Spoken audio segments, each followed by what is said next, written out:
माय माऊली नमस्कार. विविध कथासार ग्रंथमधून आज आपण श्री वाल्मिकी कृत संपूर्ण रामायण अभिवाचन करत आहोत. लाभ घ्या, लाभ द्या. चला तर सुरुवात करूया. भाग 29, किष्किंधा कांड. मागील भागावरून पुढील भाग सुरू. सुग्रीवाकडे वळून राम म्हणाले, तुझ्या बंधूच्या गतात्म्यासाठी तुझे दुःखपूर्ण अश्रू हे पुरेसे प्रायश्चित्त आहे. हे विश्व कालपुरुषाच्या नियंत्रणाखाली चालते. सर्व सजीव जन्माला येतात, नंतर मृत्यू पावतात.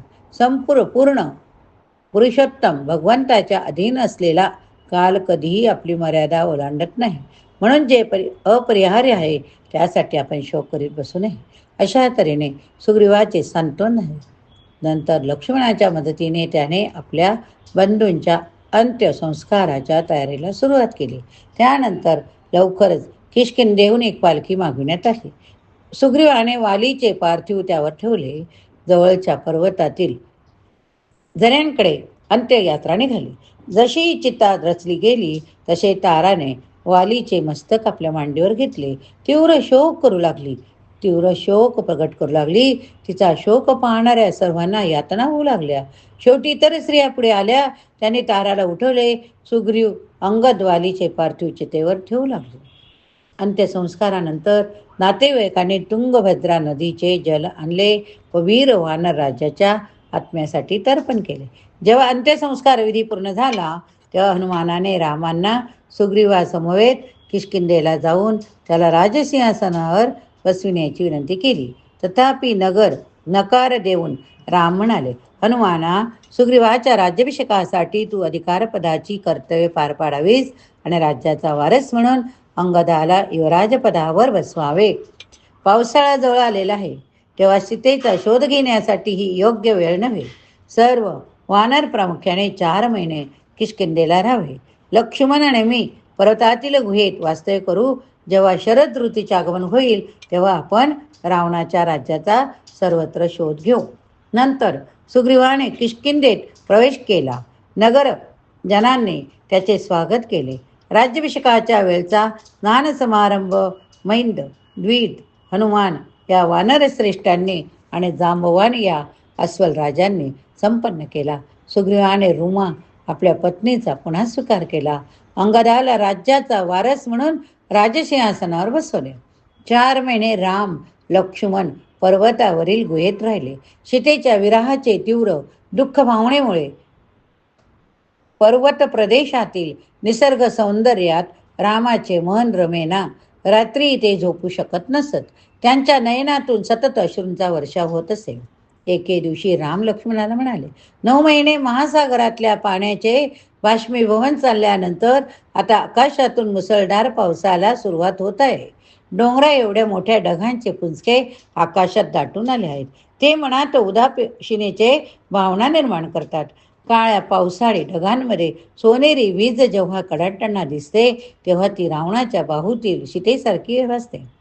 विविध फुलांनी, चंचल पक्षांनी सजलेले गर्द हिरवेगार गवत जणू या पृथ्वी मातेचे रंगीबिरंगी वस्त्र बनले आहे. मधुमक्षिका गुंजन करीत आहे. बेडकांचे डराव चालू आहे. ढगांचा गडगडाट, पावसाचा टपटप आवाज संगीताची साथ करीत आहे. सुग्रीवाचे ध्येय पूर्ण झाल्याने तो निश्चितच या सर्वांचा आनंद उपभोगू शकतो. पण सीतेशिवाय माझी अवस्था म्हणजे नदीच्या सतत प्रवाहाने झीज झालेल्या तिच्या किनाऱ्यासारखे आहे. दुःख करणाऱ्या माणसाची अपेक्षा कधीच पूर्ण होत नाही. हे सांगत लक्ष्मण रामांना धीर देण्याचा प्रयत्न करीत, मात्र तरीही उष्णकटिबंधातील जंगलांचे पोषण करणारा पाऊस, काळेभोर आकाश सीतेविषयीची रामाची उत्कट ओढ अधिकच तीव्र करी. रामाने गृहीत धरले होते की त्यांनी सुग्रीवाला त्यांचे राज्य परत मिळवण्यासाठी मदत केल्यामुळे आपल्यावरचे उपकार स्मरून सुग्रीव सीतेला शोधण्यासाठी त्यांची मदत करेल. पण शरद ऋतूचे आगमन झाले. आभाळ आकाश निरभ्र झाले तरी रामाची भेट घ्यायला सुग्रीव पुढे येईना. आपले विपसित ध्येय मिळाल्यानंतर आता भीतीचे काहीच कारण उरले नसल्याने सुग्रीव आपला सर्व वेळ तरुण स्त्रियांसमवेत, विशेषतः आपली पत्नी रुमा, नव्याने मिळालेली तारा यांच्या समवेत एकांतात मौज मजा करण्यात घालवित असे. अशा तऱ्हेने आपली राज्य कर्तव्ये पार पाडण्याकडेही त्यांचे दुर्लक्ष होते. सुग्रीव विषय लोलुपतेचा दास झालेला आहे, त्यामुळे आपल्या कर्तव्याबाबतही उदासीन झालेला आहे. हे जेव्हा हनुमानाच्या लक्षात आले तेव्हा त्याने राजाच्या समोर येऊन उपदेश केला. तुम्ही आपले वचन पाळले पाहिजे, रामाविषयीचे तुमचे कर्तव्य पार पाडले पाहिजे. केवळ तुमच्या प्रती असलेल्या आदरामुळे राम स्वतः तुम्हाला आठवण करून द्यायला आलेले नाहीत. तथापि तुम्ही लक्षात ठेवले पाहिजे की त्यांच्या कृपेनेच तुम्हाला राजवैभव प्राप्त झाले. आता आपल्या आधिपत्याखाली असणाऱ्या 1 कोटीपेक्षाही अधिक वानरांना एकत्र बोलवायची आणि सर्व दिशांना जाऊन सीतेचा शोध घेण्याची वेळ आलेली आहे. हनुमानाच्या भाषणाने काही काळासाठी सुग्रीव भानावर आला. सुग्रीवाने नीलाला पाचारण केले, हुकूम दिला, सर्व वानर योद्ध्यापर्यंत माझी घोषणा पोहोचली पाहिजे. 15 दिवसाच्या आत सर्वांनी येथे कामावर हजर व्हावे, अन्यथा मृत्यूदंडाला सामोरे जावे, अशी आज्ञा देऊन सुग्रीव अंतपुरात निघून गेला. शरद ऋतूच्या सौंदर्याने सीताविरहाचे रामाचे दुःख अधिकच वाढले. त्यांना जेव्हा समजले की सुग्रीव फक्त विषय लोलुपतेत मग्न आहे, तेव्हा ते अधिकच निराश झाले. त्यांच्या दुःखाचा साक्षीदार असलेले लक्ष्मणही काही निराश झाले. तरी रामांना प्रसन्न ठेवण्याचा त्यांनी भरपूर प्रयत्न केला. एके दिवशी रामाने ठरवले, आता शरद ऋतूचे आगमन झाले आहे, तेव्हा जमीन कोरडी घट्ट आहे, हवाई स्वच्छ ताज्याने थंड आहे, सैनिकी मोहीम सुरू करण्याची इच्छा योग्य वेळ आहे.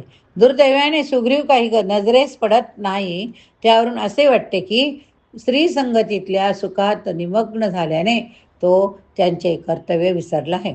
म्हणून लक्ष्मणा, तू माझ्या वतीने किष्किंधेला जावे.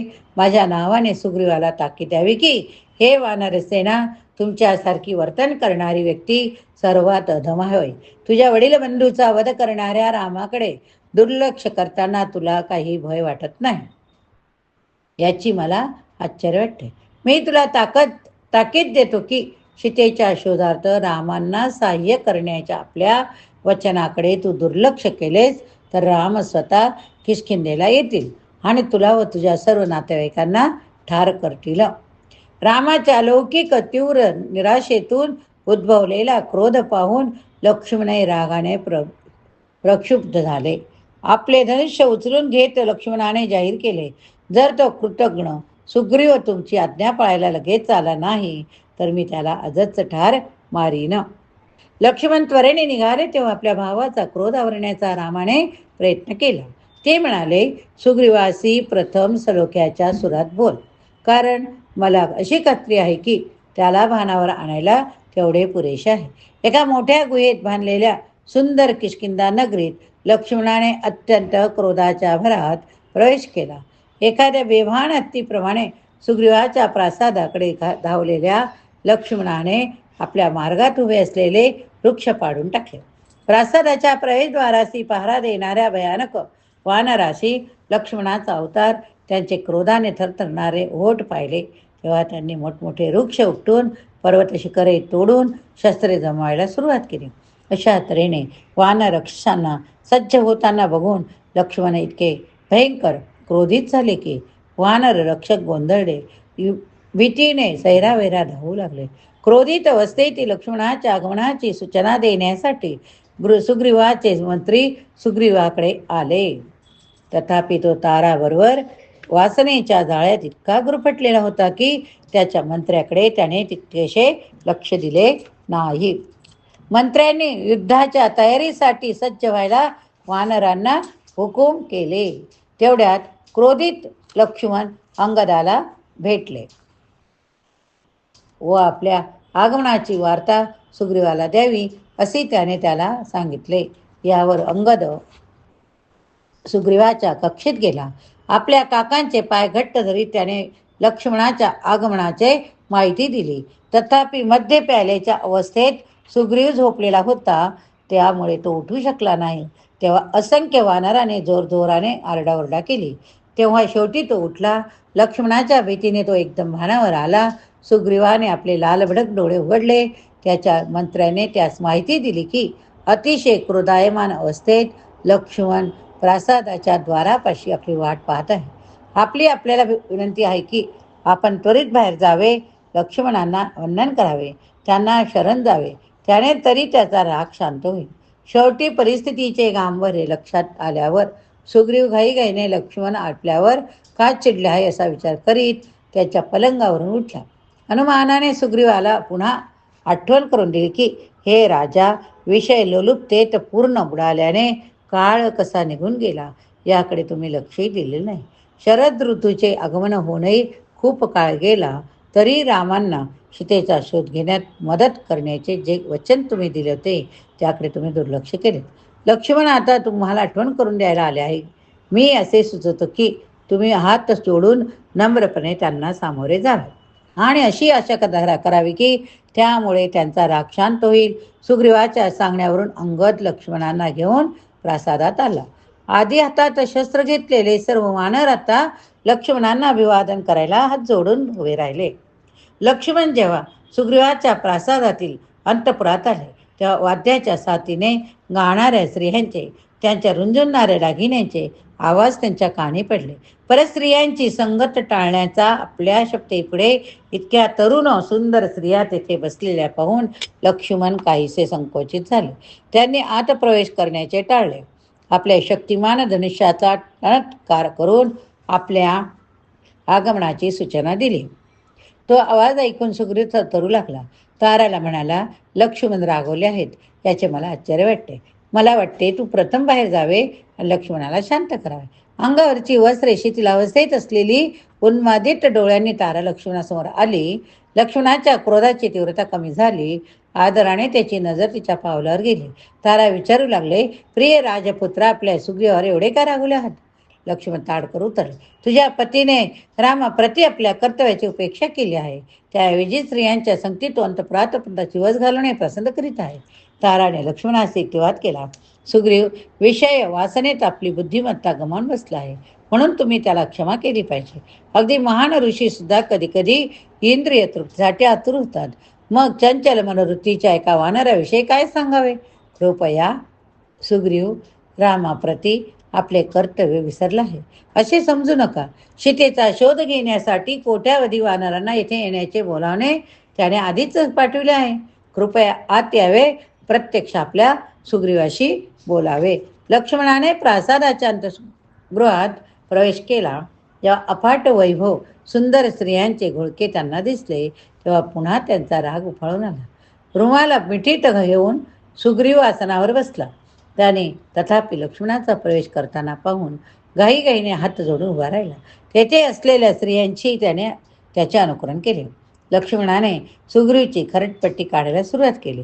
तू फक्त पोकळ आश्वासने दिलेले आहेत, त्यावरून एक विश्वासू मित्र आहे हेच सिद्ध झालेले, म्हणून तू सर्वाधिक निंद्य आहे. जो प्रामाणिक मित्रांची मदत मिळतो त्याची परतफेड करत नाही तो माणूस कठोर अंतकरणाचा समजला गेला पाहिजे व त्याला ठार मारले पाहिजे. खरोखर ब्रह्मदेवांना जेव्हा एखादा असा कृतज्ञ माणूस दिसला तेव्हा ते उद्गारले, गोहत्या करणारा एक मद्यपी, एक चोर, ज्याने आपली पवित्र प्रतिज्ञा मोडली आहे, असा माणूस त्या सर्वांसाठी प्रायश्चित्त सुचवले गेले आहे. पण कृतज्ञ आत्म्यासाठी मात्र कोणतेही प्रायश्चित्त नाही. सुग्रीवा, मी तुला ताकद देतो. तू रामांना त्वरित मदत करणे चालू केले आहे नाहीस तर आपल्या आजच्या आज तुझी यमाच्या दरबार तुझ्या भावाशी पालिशी गाठ पडेल. त्यावर ताराने आपल्या पतीच्या वतीने उत्तर दिले, लक्ष्मणा, सुग्रीव असल्या असत्य वचनी नाही, कठोर अंतकरणाचा नाही. आपल्या भल्यासाठी रामाने काय केल्याचा त्याला विसर पडलेला नाही. त्याचा एकमेव दोष असा आहे की इंद्रिय सुखाच्या अतिरेकामुळे त्याला झालेले काळाचे विस्मरण. आम्ही असे ऐकले की रावणाच्या लंकेत 100 सहस्त्र कोटीहून अधिक राक्षस आहेत. प्रथम या सर्वांची कत्तल केल्याशिवाय रावणाला मारणे शक्य होणार नाही. म्हणून सुग्रीवाने पृथ्वीच्या कानाकोपऱ्यातून असंख्य वानर योद्ध्यांना इथे येण्यासाठी बोलावणे धाडले आहे. तो त्यांच्याच आगमनाच्या प्रतिज्ञेत असल्याने त्याने अद्यापि रामाची गाठभेट घेतली नाही, सीतेचा शोध आरंभ केलेला नाही. सुग्रीवाने 15 दिवसाच्या कालावधीची मर्यादा ठेवलेली आहे. त्यामुळे आजच हजारो वानरे, अस्वरे, मोठे वानरे किष्किंधेत येऊन पोचवीत अशी अपेक्षा आहे. हे ऐकताच लक्ष्मणाचा क्रोध नाहीसा झाला. सुग्रीवाने नम्रतेने गळ्यातील माळ बाजूला भिकावली आणि म्हणाला, रामाने माझ्यासाठी जे केले त्याचा मी कधीच उतराई होऊ शकत नाही. ते माझे मालक आहेत, माझे प्रभू आहेत. ते जेथे जातील तेथे मी त्यांच्या पाठोपाठ जाईन आणि ते आज्ञा करतील ती मी पाळेल. मी पूर्णपणे कबूल करतो की माझी चूक झाली. मी आपल्याकडे विनम्रपणे क्षमा याचना करतो. यावर संतुष्ट झालेले लक्ष्मण उतरले. माझ्याशी क्रोधित मनावस्थेतील मला कृपा करून क्षमा कर. मला वाटते तू आत्ताच जावेस, रामाला भेटावे. तुझ्या प्रामाणिक गुणामुळे त्यांना प्रोत्साहन मिळेल. सुग्रीवाने हनुमानाला आज्ञा केली. बघूया आता पुढे काय ते पुढच्या भागात. बोला जय श्रीराम. श्रीराम जय राम जय जय राम. श्रीराम जय राम जय जय राम. श्रीराम जय राम जय जय राम. श्रीराम जय राम जय जय राम. जर श्रवण केले तर जय श्रीराम लिहायला विसरू नका.